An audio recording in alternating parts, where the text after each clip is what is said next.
Morning, my name is John Von Paris, and I am the chairman of the MDTA Finance and Administration Committee, and will be conducting today's meeting. Today is Thursday, February 12th, 2026, and I hereby call the meeting of the Finance and Administration Committee to order at 9 a.m. In accordance with the live streaming law, this meeting is being conducted via video conference and is being live streamed on the MDTA Finance and Administration Committee webpage. As a reminder, all members of the Finance and Administration Committee will have their audio and video active during the entirety of the meeting. To minimize background noise during the call, I would ask that everyone on the line please mute your phones when not speaking. Anyone who is presenting or answering a question, please turn your video and audio on when speaking. When you're done, please turn your video off and put your audio back on mute. There are no members of the public, no elected officials, and no media that have pre-registered to comment at today's meeting.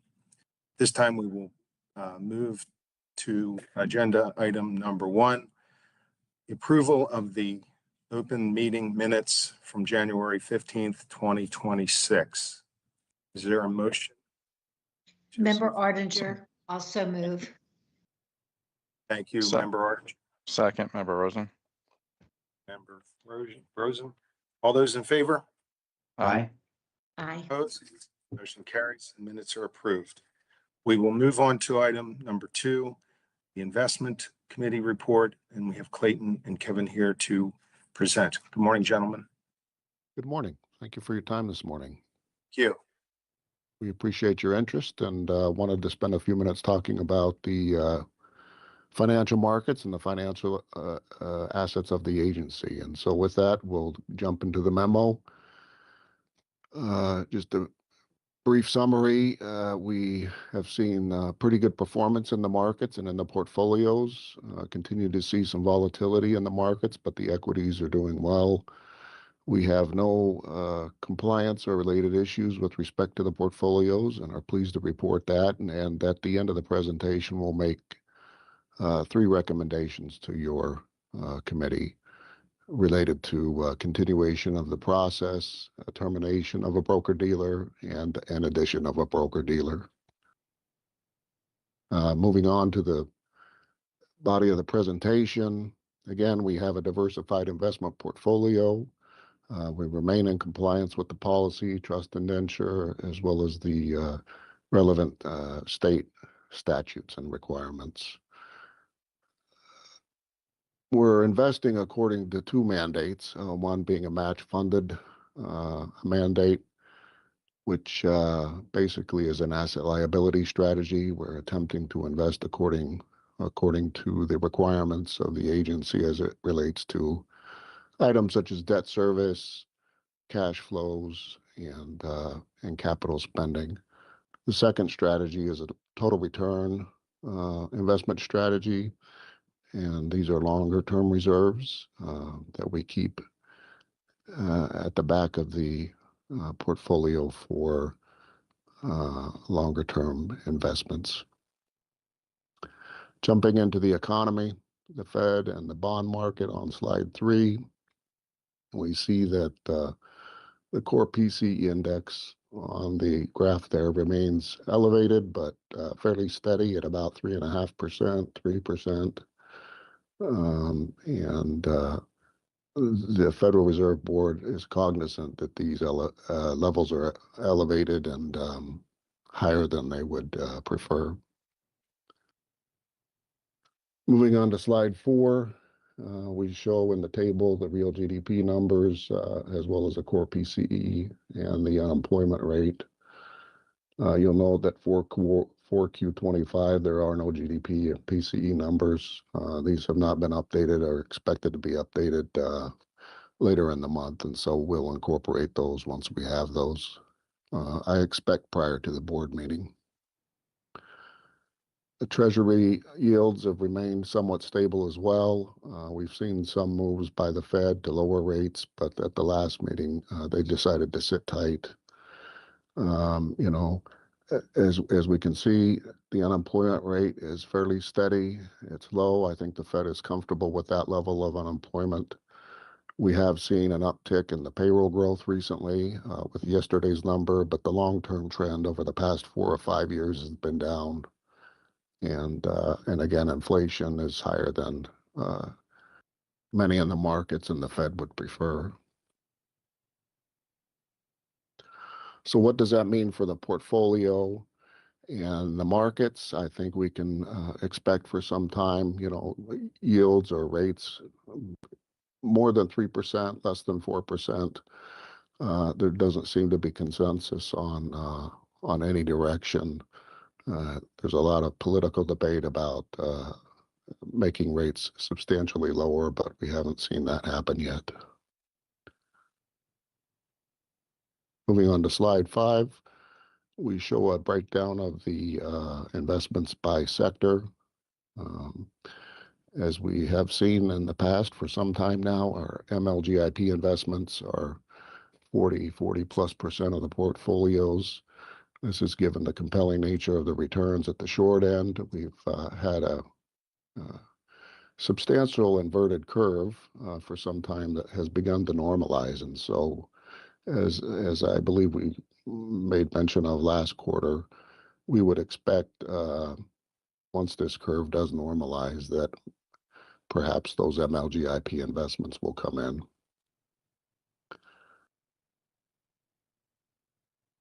Are there any questions at present? If not, we'll move forward. This slide 6 shows the maturity distribution for all accounts, both match funding and total return. And the blue bar on the left, you'll notice that the match funding are all at the front end of the curve, very short maturities.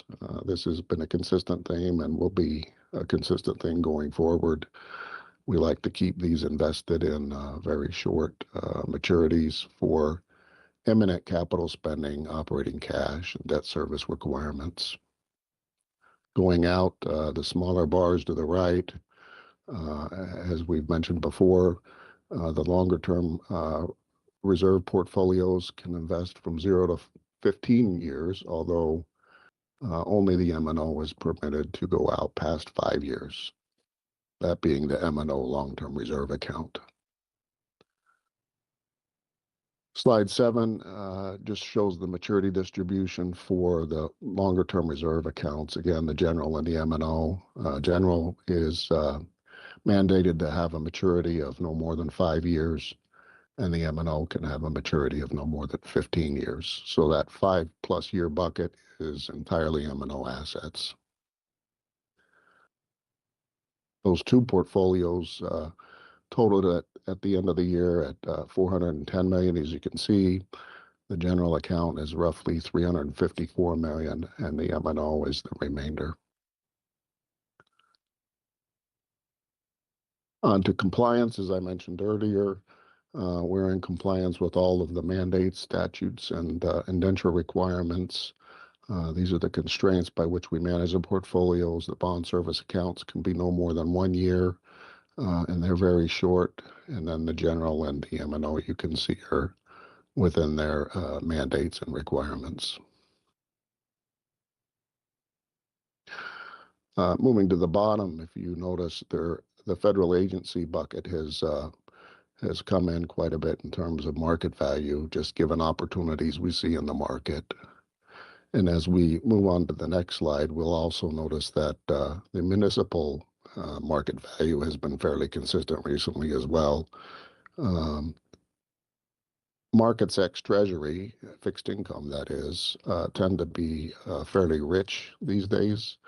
We participate or try to participate in some new issue offerings as well as some secondaries, and just given our discipline are not getting a lot of wins there. And so, two things to take away would be things are fairly rich, and second is we're staying disciplined and true to the mandate. On slide 10, you'll notice that we've changed up this dealer trade allocation chart a little bit trying to make it a little more informative with a lot less numbers, and I think we've achieved that. If you have any feedback, by all means, let us know. But at the bottom there, you'll notice that for the recent year ending 12/31/25, we have a substantial win rate by Janney Montgomery. And most of the trades that we're engaged in are competitive. And so Janney has come in with a good team and won a lot of the opportunities there. And so that's just a function not of any bias internally. It's just a function of how competitive they are and how non-competitive or uncompetitive the others are. Now, I say we're doing this on a competitive basis, but there are instances where we do exercise a little discretion. For example, about the fifth and sixth items down, you'll see ExxonMobil and Toyota Motor Credit, where we're engaging directly with those companies that issue commercial paper. And so those are commercial paper trades that we can take advantage of engaging with them directly. Offers us a little bit of savings, about a basis point of savings to engage with them. And so that's a pretty efficient way to gain our exposure and keep the assets invested and diversified. At the bottom of the slide, you'll see we have two recommendations. One is to add a firm named Huntington Securities out of Ohio to the approved dealers list. We've sent them the RFI, received back their responses, engaged with them, had a couple of discussions. They meet all the requirements that are put in place by MDTA and its investment policy and indenture and statutes. And so we'd like to recommend moving forward with that group, as well as the deletion of Janney Montgomery. And so what's happened here is the team from Janney Montgomery has moved over to Huntington Securities. And Janney, from what we can tell, is no longer in the business and has no further interest in the broker-dealer business. And so in order to keep things clean and neat and tidy, we would, again, recommend a deletion of Janney Montgomery from the approved dealers list and want to continue engaging with the people that are now with Huntington Securities. Moving on to slide 11, a different way to look at the match funding versus the total return assets. I don't know that there's anything more to say here that I haven't already said. On slide 12, another way to think about our mandate is in terms of duration, or for those not in the industry, I guess you could think of it as a maturity target. But duration is basically an average maturity. And so we're constrained to plus or minus 10% of the respective indices. Again, the index for the general account is typically shorter at about 2.7 years duration, and the index for the M&O reserve is a bit longer at about 6.7 years. And so we manage to those as well as the other constraints and policy requirements. And you'll consistently see us, more like plus or minus 3%, although again, we are permitted to go plus or minus 10%. I would say the plus or minus 10% is helpful at times if we've got a high conviction, but generally we're not making decisions based on the level or changes in interest rates. So we're going to be pretty tight to this 100% of the target. And I think you've seen that for many periods going back and should continue to see that for many periods going forward.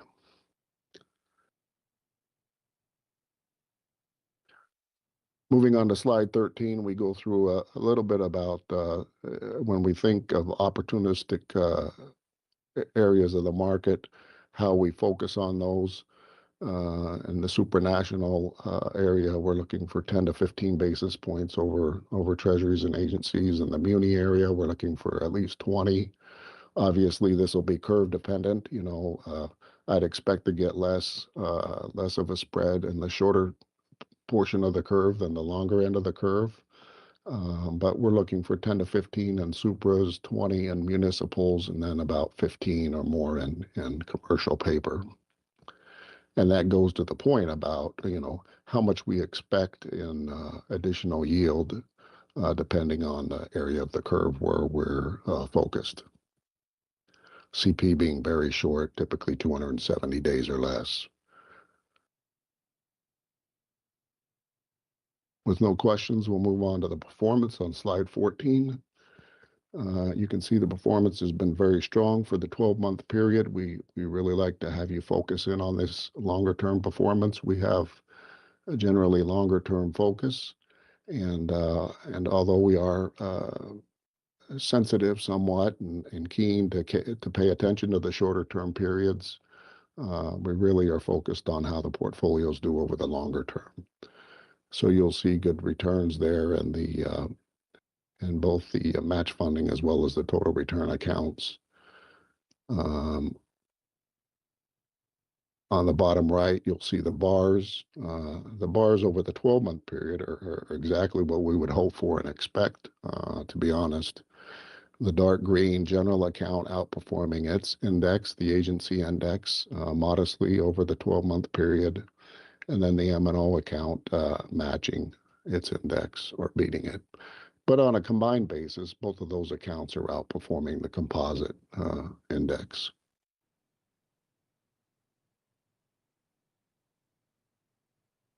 So with that, and no questions, I'll continue to slide 15. And again, recommend that your Finance and Administrative Committee moves to the full board for 3 items. One is approval of the continuation of the investment strategy.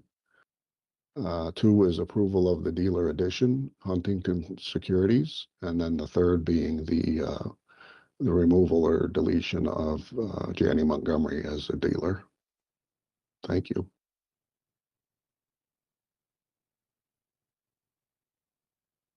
Thank you, Clayton. Very comprehensive report, as usual. I appreciate that. I'm sure we all do. Thank you. Are we, does Kevin have anything to add? Just wanted to check. Here's Kevin. Thank you for checking in. I do have nothing to add at this point. Okay. Thank you. So Thank both of you for the work. Member Von Paris, I have just a question related to the broker dealer discussion.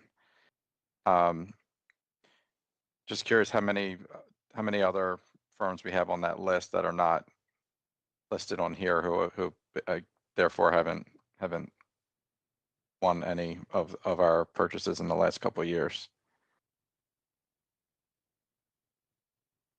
Yeah, I think as I count here quickly, we've got 10 on this list that we've engaged with in the last couple of years. There are another 5 or 6 that are not included.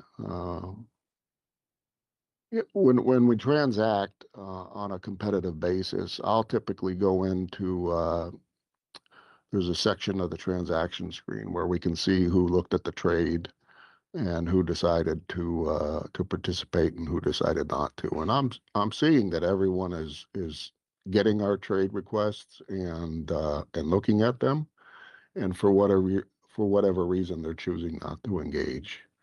I interact with most of the firms occasionally, probably once or twice a quarter, and making sure that we've got current contacts, there haven't been any changes to the firm, and that they are indeed having a trader keep an eye on things and move for us.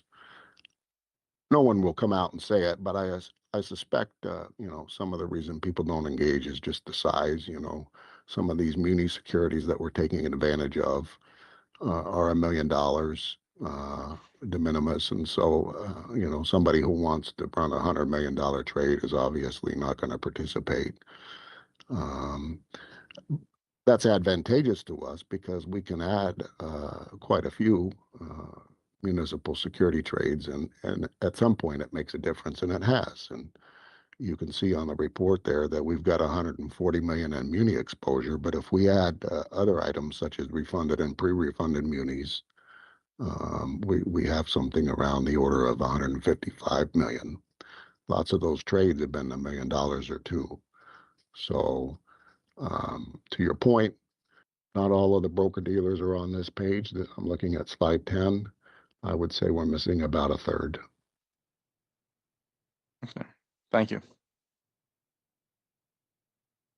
Thank you, Member Rosen. Are there any other questions from the members?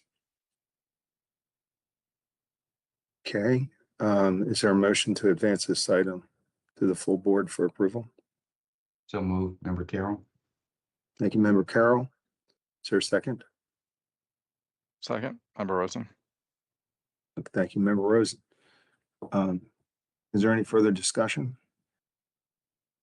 All those in favor? Aye. Opposed? Motion carries. Thank you, members. And Clayton, thank you for your presentation, and also Kevin for your work and your joining us today. Thank you. Thank you. Thank you. Okay, we will move on to item number 3, the second quarter budget comparison. And Jeffrey Brown is here to present. Good morning, Jeffrey. Good morning. For the record, my name is Jeffrey Brown, Budget Director for the MDTA, and I'm here to provide an update for the budget versus actual performance second quarter year-to-date for the fiscal 2026 budget. As of December 31st, 44% of the budget was spent compared to a target of 48%. All object codes were at or below the budgeted spending levels except for object 13. The key drivers for the second quarter are the seasonality of expenses, the timing of invoices, and cost pressures in IT and insurance, which drove a lot of the performance.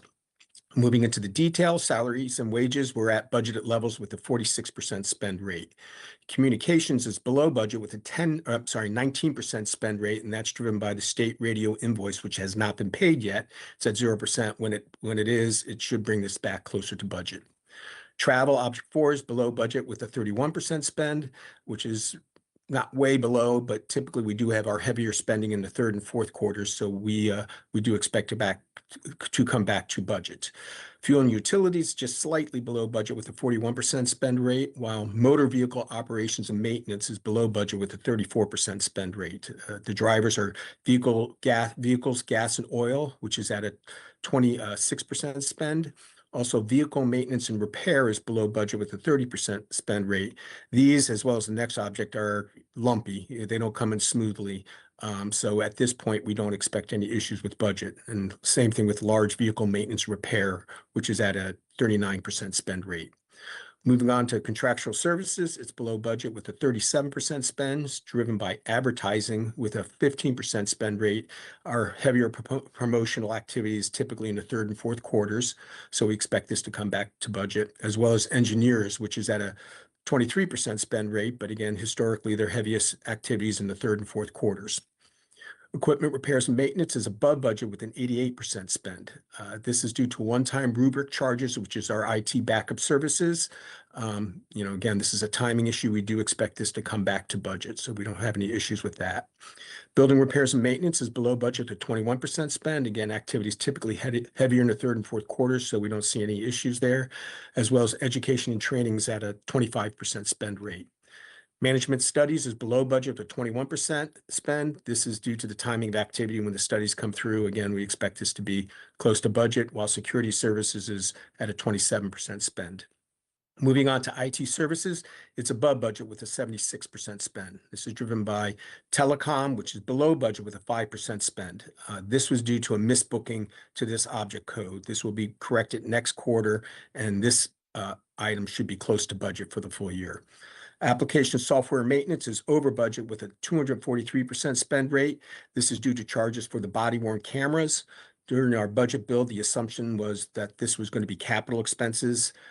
There are internal discussions underway about whether these should be capitalized or not. So at this point, depending on the decision, it could be back to budget or it may be a risk. System software maintenance is above budget with a 180% spend rate. This is due to increases from TSO. This is consistent with other MDOT nodes. The costs associated with enterprise agreements are now being passed through from MDOT to MDTA.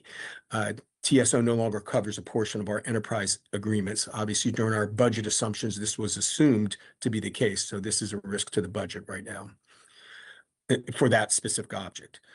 Outside service computers is above budget with a 71% spend. This is completely due to timing for two packages, OpenGov, which is our budgeting software, and Salesforce, which is a human resources package. This is expected to come back to budget. Other contractual services below budget with 23% spend. This is driven by Maryland State Police overhead charges. Supplies and materials is below budget with a 29% spend. This is driven by roadway maintenance, which is at a 29% spend as well. Again, heavier activity during the third and fourth quarters is expected to bring this back to budget. Salt was at 0%. We can, I think, safely assume that's going to spike quite a bit due to the winter storms. So we'll see that coming back closer to budget. Both ammunition and transponders are below. They're driven by when orders are received. So ammunition is currently at 17%, while transponders is at a 37% spend rate. Replacement equipment is on budget or very, very close to budget with a 42% spend, driven by microcomputers, which is above budget with a 60% spend. This is due to an order being processed. We expect this to be coming back to budget. And then other replacement equipment is below budget with a 6% spend. Again, it's dependent on when the orders are received. Additional equipment is below budget with 35%. Again, it's due to the timing of when the orders come in, and that's driven by, you can see additional radios and electronic equipment is at a 1% spend, but when the orders do come through, expected to come back close to budget. Fixed objects is above budget with 126% spend. There's two key objects. Object 1302 is above budget, but this is primarily due to a $2.1 million charge that was sent to the wrong insurance object. It should have gone to 1309. When this is corrected, that object will come back closer to budget. However, object 1309 will be above budget with a 121% spend rate. This is due to the higher market rates associated with the increase in the insurance policy. And finally, bad debt is above budget. As you can see, a very high percentage. We talked about this before. This is due to the uncollectible damage that occurred to the Bay Bridge in 2016. That concludes my presentation. I'd be happy to take any questions at this time.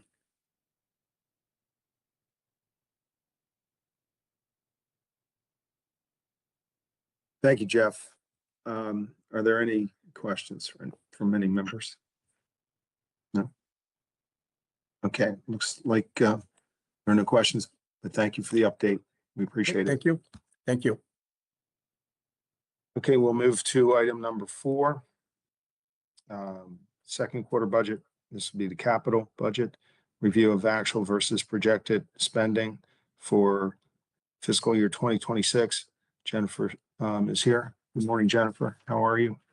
A little under the weather, so excuse me for that. I'm sorry to hear that. Thank you. Good Feel morning. better? For the record, I'm Jennifer Stump, the Acting Capital Program Manager.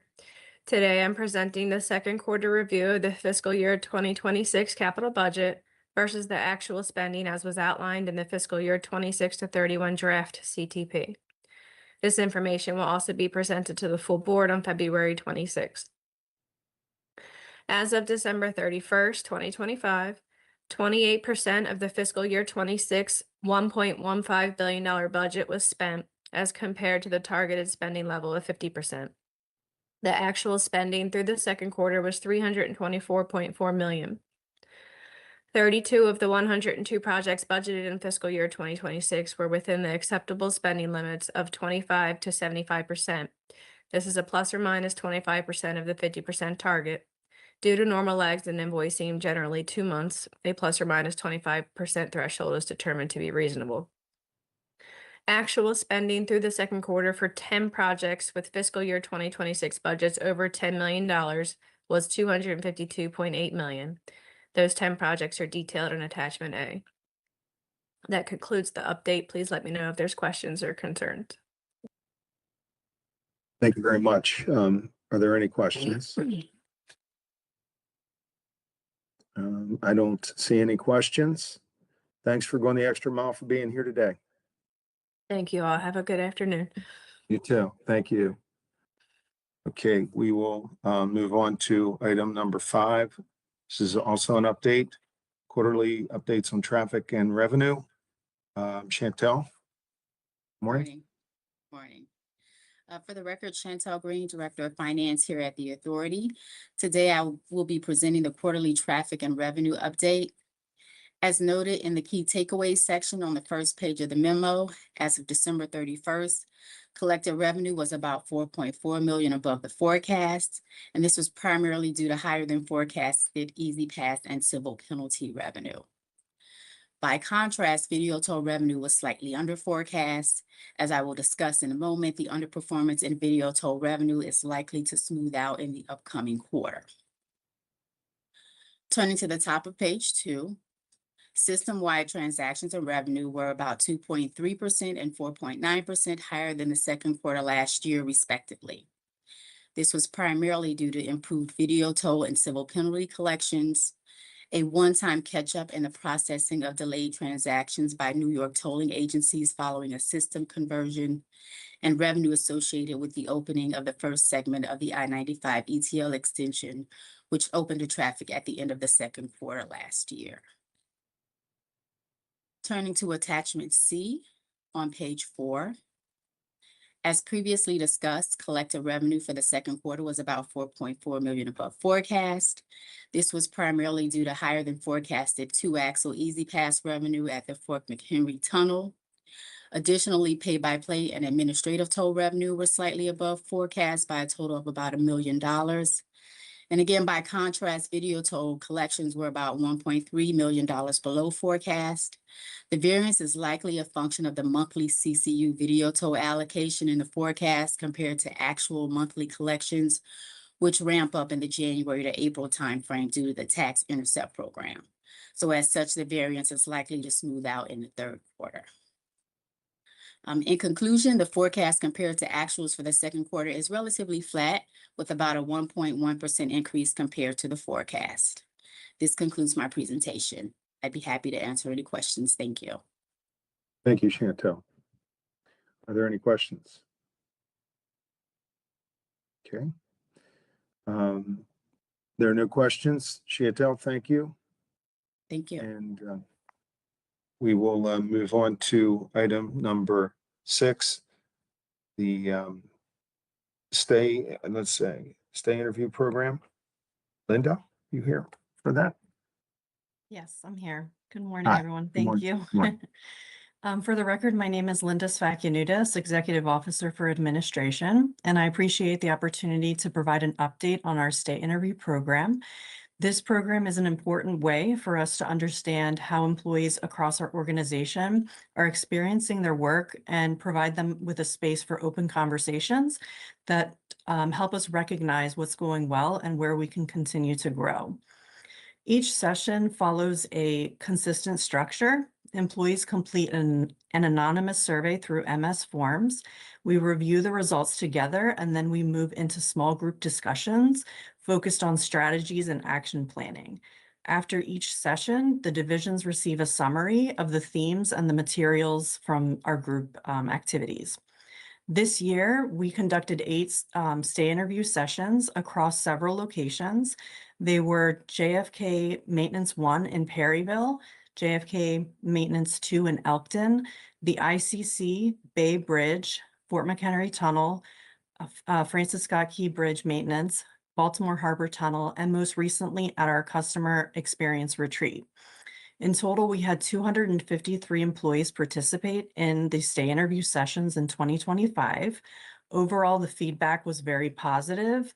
Employees highlighted the competitive benefits, the job security, the strong team relationships, and meaningful work as the main reasons, or the top reasons, I should say, that they choose to stay at the MDTA. They also shared where we can continue to grow. They emphasized communication, clarity around career development and advancement, feedback and recognition, and continued investment in tools and resources, training, and maintaining a culture that continues to support inclusion and accountability. Looking ahead, we plan to continue these sessions across more divisions. They help our teams to recognize their strengths, identify opportunities, and work together on solutions that matter to them and their teams. So that concludes the update on the state interview program, and I'm happy to take any questions. Thank you. Are there any questions? See any? I just want to comment, this is a great program. And how do we measure the results? Is there a methodology to see if our retention is stabilized or it goes up or anything? Or is there any, I'm just curious. That's a great question. So we are housing all of our data for the surveys in Microsoft Forms. And we do have methods to be able to determine the retention based on those timeframes that we're doing these surveys. But we can try to get you that information if you'd like. I think, Member Carroll, do you have a question? Thank you, Member Ron Paris. What do you provide in terms of respondent feedback? How do they know that they've just not been surveyed, but there's been something actionable that's come from what they've expressed? Yeah, that's a great question too. So one of the things that we implemented, because when we've, I mean, just me personally taking surveys, when you take them, it's, you're expecting to kind of see what happens after. So what we implemented was the strategies and action planning activity where they're physically working in small groups, identifying a goal around their assigned theme. So say, for example, communication. So they're coming up with a goal on how to improve communication in their small division or team or what have you. And then they're identifying, coming up with strategies on how to meet that goal. So for example, one group said, we want to have a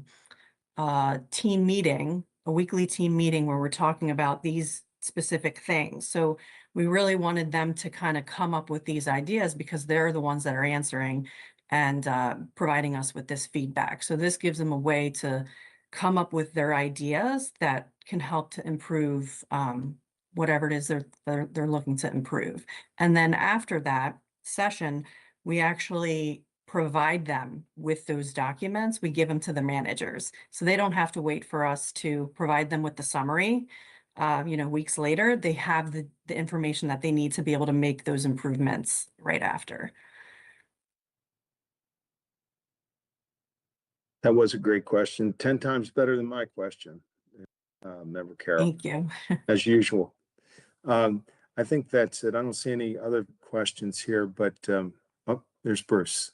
There we go. Yeah, thank you. I just wanted to add that we are looking into developing some dashboard metrics around all areas.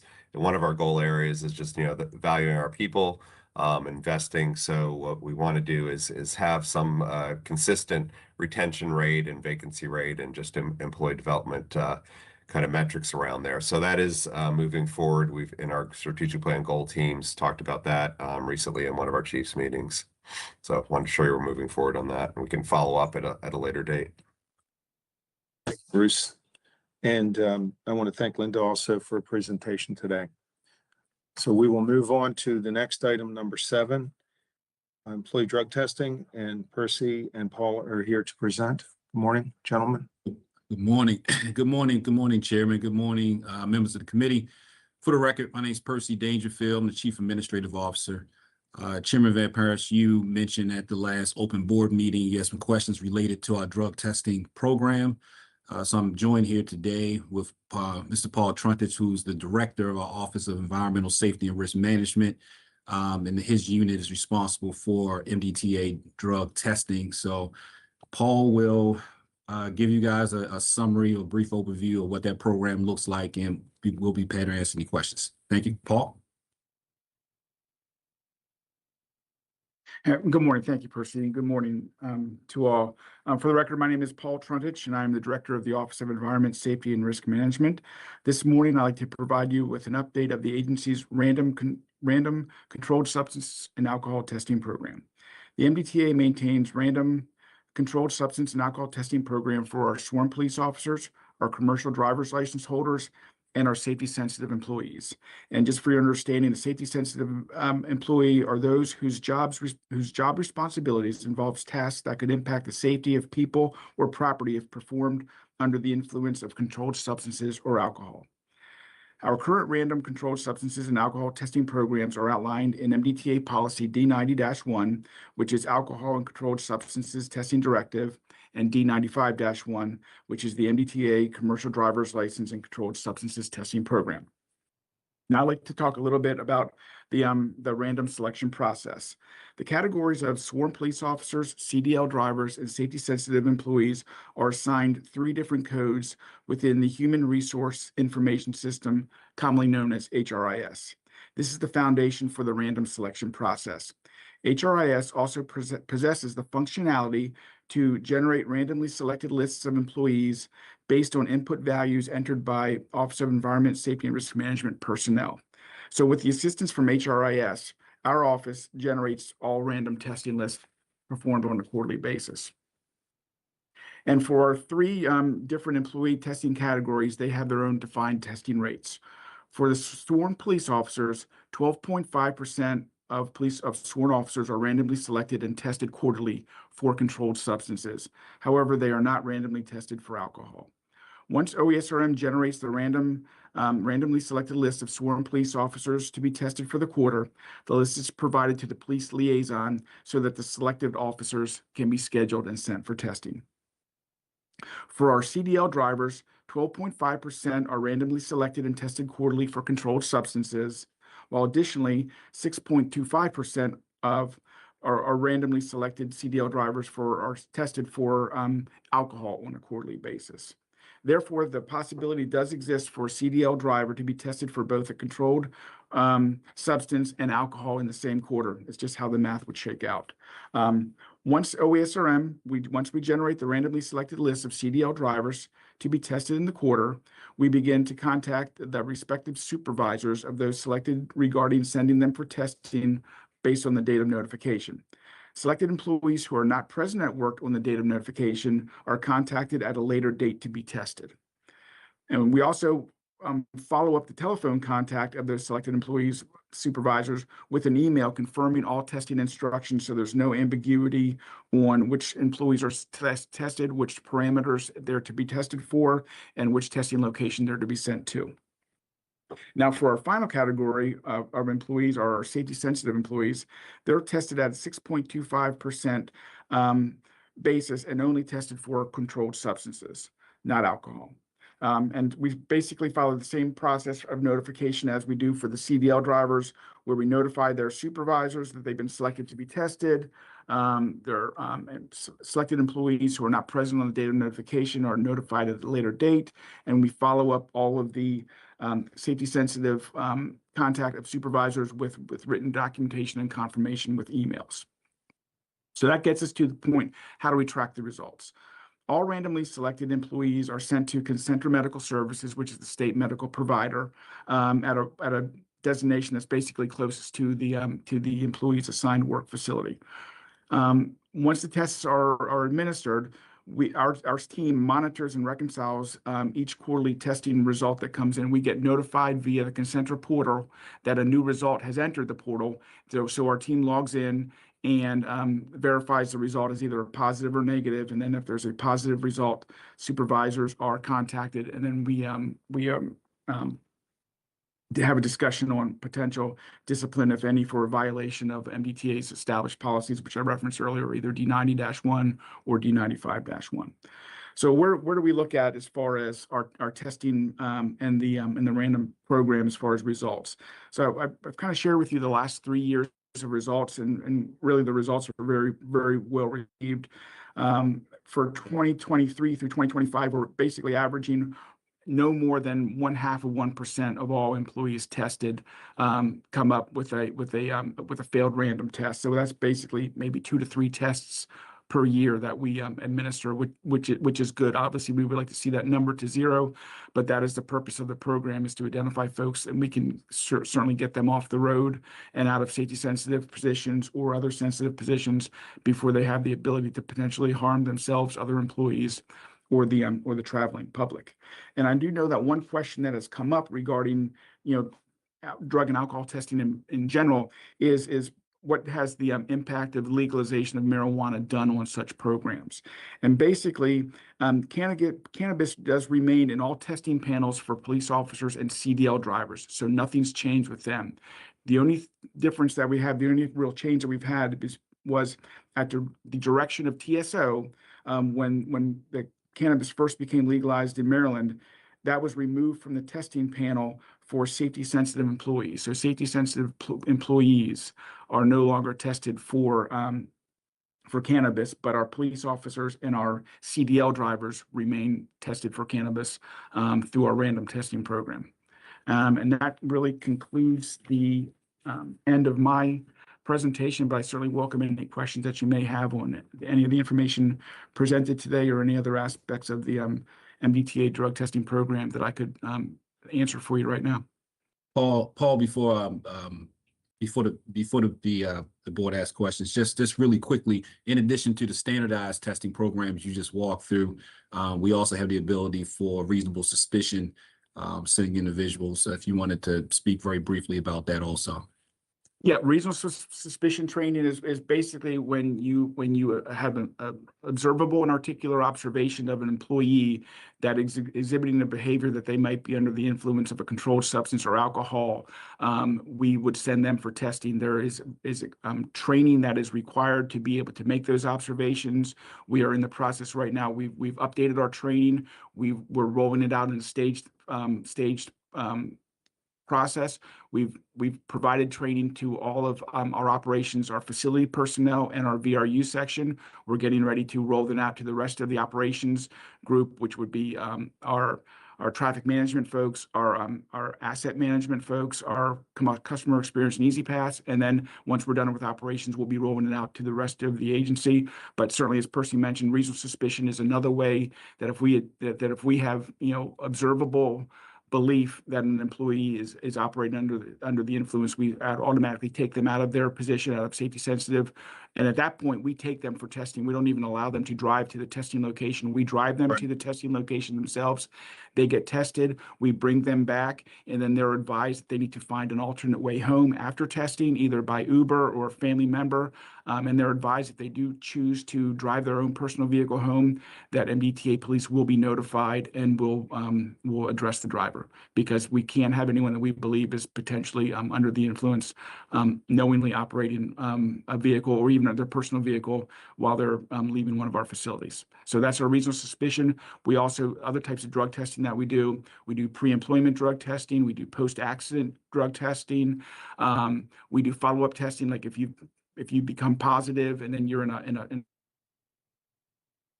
substance abuse type program, follow-up testing that way as well. So there's multiple types of testing that we that our office administers, and in some of that is in support with our HR department as far as the pre-employment testing that we do for employees routinely. Almost every day we're doing some test, either a scheduling random test or a pre-employment test or other type of test. So that's kind of a larger view of all the testing that the agency provides. Thanks a lot to it. Thank you. Member Artinger has a question. Thank you, Chairman Von Paris, and thank you to Percy and Paul for the information. I actually have two questions. The first one is, what is the thought process behind not treating the police officers and the safety sensitive employees different from the CDLs in regards to testing for alcohol? The police, that I believe that comes from negotiations with union. For them, that's been a established policy within there that we have not tested for them, and I think really and for the safety sensitive folks and whatnot, the belief is we have other tools that we do with the with random suspicion or reasonable suspicion if we believe that there's an issue. That's the purpose of that. And just so you know where it comes from for the CDL drivers, those percentages come from, they don't come from us. They come from the Federal Motor Carrier Safety Administration, FMCSA, and those rates are are able to be changed on an annual basis, depending on what FMCSA tells us and are provided in the Federal Register. But they do remain relatively consistent at 12.5% for the controlled substance and 6.25 for alcohol. But hopefully that answers your first question. Yeah, just, I'm sorry, first question still, clarification. So the police union, in part of the negotiation said, we don't want officers tested for alcohol. However, if I understand that correctly, however, if there's, I'm sorry, go ahead. I would have to confirm that. I know when we just, and Percy was involved, we've just been involved with the last negotiation with them, and we've maintained the process of only testing for controlled substances. A lot of these were practices were in effect before I took over, but I can certainly try to get clarify that response for you regarding the police. Yeah, And I'm assuming that, I'm sorry. No, I was just gonna, to that point, we have to, let us get back to you as far as the history of how we got there. Probably a lot of different factors, not only with new negotiations, but they also may have been a larger effort on testing just for law enforcement in general. But we'll have to get back to you to really tell you the origin of how we got to that testing protocol. Understood. And I would be curious too, and I don't know that you have this answer, if for some reason there's a suspicion, what rights do you have then to do a test if you believe there's a smell of alcohol or something such as that? And then my second question was, what is the time gap?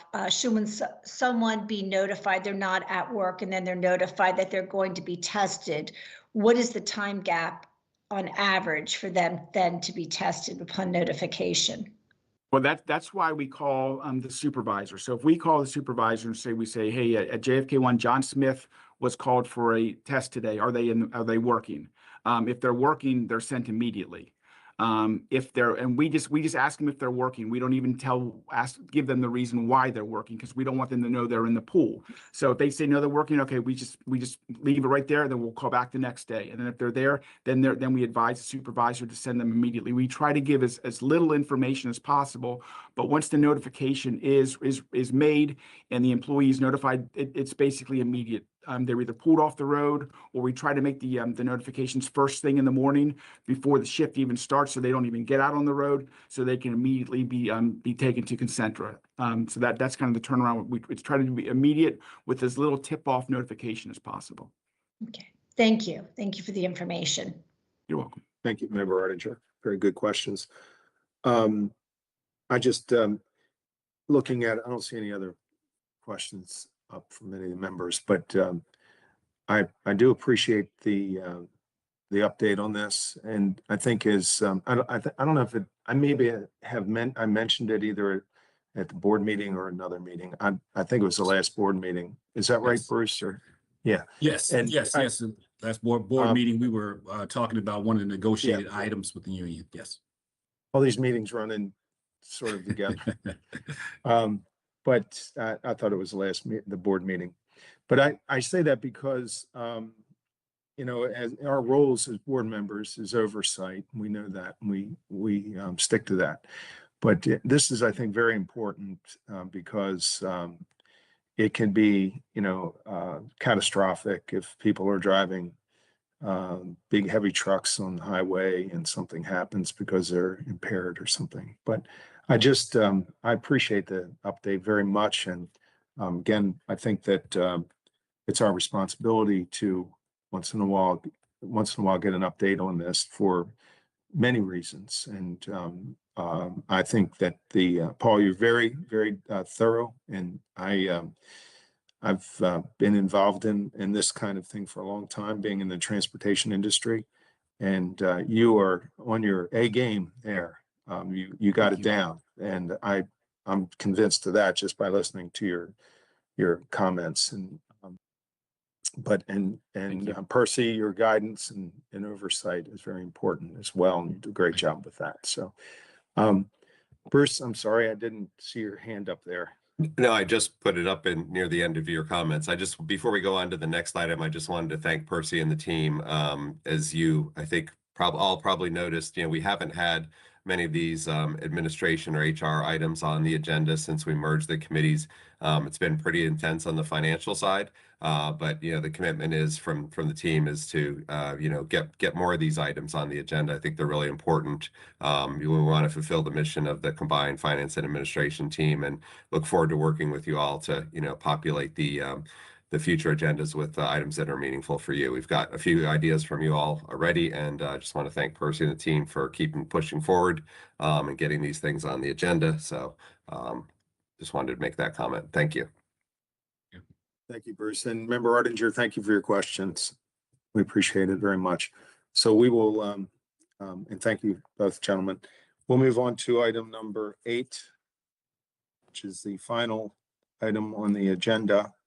The MDTA Rodeo, and Mary O'Keefe is here. I think Natalie's not here today. So Mary, I think you're, there you go. Hi, Mary. There we go. Good morning, everyone. I am Mary O'Keefe, Director of External and Government Affairs. And yes, Natalie, who leads a working group on the planning for this day, is unable to be here today. So I am excited to be briefing the committee on an upcoming annual training and expo and recognition day. This year's employee event will be held in May, the week before Memorial Day. And this event, which we call Rodeo Day, but it is so much more than rodeo, is organized by employees and for employees. And it serves as our agency-wide training day, bringing together all aspects of MDTA in one place. It provides employees with the opportunity for networking, the opportunity to learn about current MDTA projects and opportunities that they may not be familiar with or have the opportunity to experience firsthand. So there are 3 main components to the day. The vehicle skills competition is led by our operations, and it is focused on training and operator skills. There is a truck rodeo and a vehicle recovery technician challenge, VRT. For the truck rodeo, each facility identifies 2 participants to compete for a chance to go to the national competition in Colorado, 1st and 2nd place. So how they begin is before they get into driving, the competitors must complete a CDL DOT pre-trip inspection and identify 10 deficiencies within 7 minutes. Then after that inspection is complete, the competitors drive through an obstacle course and are awarded points based on success. It is a time frame as well. So there's a back and forward, an alley dock, offset clearance, outside curves, straight lines, inside curves, parked car simulation, diminishing clearance, and stop bar. So it's really fascinating to watch. For the VRT, their challenge, their competitors through a smaller course with a vehicle called a wheel lift tow truck, and their points are awarded based on success. They maneuver the tow truck from one bay to the other to retrieve a disabled vehicle. The operators couple the tow truck and disable the vehicle together, The competitors also ensure the safety measures are in place before moving. And then the unit is moved from the location to another where the resting place is measured for accuracy. So this course for them is also timed and points are awarded on success. So that is an operations training day that culminates with a winners going out to Colorado for a national competition. The other part of the day is what we call an expo. And it is an area where MDTA offices can showcase their information and demonstrations about ongoing work and programs available to employees, such as training and education. We are expecting to name 3 that we are expecting. We're expecting the outreach teams from, of course, our Bay Crossing study and the Key Bridge rebuild, which will provide our employees with the opportunities to see those, to get that information that our outreach teams present to the community. MDTA's Office of Human Resources and Workforce Development will be represented at the expo, and they'll be having information about our career development plan partners, which allows employees to have the opportunity to learn more about available educational plans, training. And then the other important is the presentation of our annual awards, which recognizes employees who have gone above and beyond in 2025. There are 10 category awards, but just to name a few, customer service, heroism, unmatched dedication, leading by example.